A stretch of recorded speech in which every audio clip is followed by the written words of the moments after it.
Hello, వచ్చేసిన duty దగ్గరికి.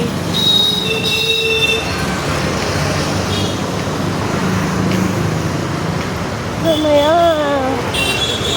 వెళ్ళాలి, ఫాస్ట్గా పని చేయాలి. బాబోయ్, ఫ్రైడే ఈరోజు ఫస్ట్ స్నానం చేయాలి, మంచిగా అమ్మకి దండం పెట్టుకోవాలి, నిండుగా బొట్టు పెట్టుకోవాలి, శారీ కట్టుకోవాలి.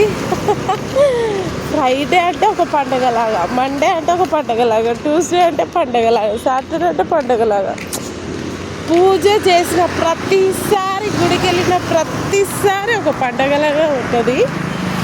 ఎందుకంటే శారీలు, బొట్టు, పువ్వులు, గాజులు, పసుపు, కాళ్ళకి, చేతులకి ఆ కళ అసలు వేరే లెవెల్లో మా తెలంగాణలోకి ఉంటుంది.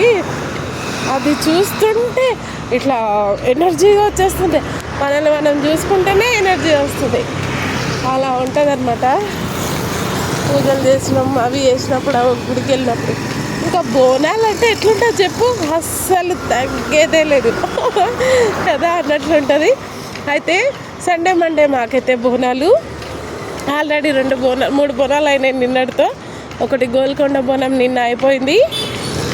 మొన్న ఏమో ఒకటే రోజులో పెద్దమ్మ తల్లికి, కట్టమైసమ్మ తల్లికి బోనాలు అయిపోయినాయి. ఈ ఇయర్ నుంచే స్టార్ట్ అయింది. మాకు పెద్దమ్మ తల్లి కొత్తగా గుడి అయింది, అందుకనే ఈ ఇయర్ నుంచి 2 బోనాలు ఎక్కువ అయినాయి. కట్టమైసమ్మకి అండ్ పెద్దమ్మ తల్లికి 2 బోనాలు అయిపోయినాయి.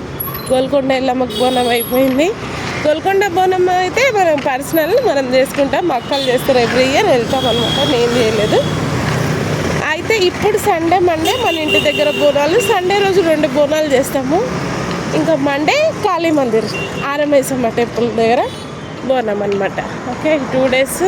సాటర్డే నేను వెళ్ళేటప్పుడు అన్నీ తీసుకొని వెళ్ళాలి, ఫుల్ బిజీ. అప్పటిదాకా bye, take care, thank you so much. నాకు లైక్ చేసి నా ఛానల్ని ఫాలో చేయండి. Thank you, bye.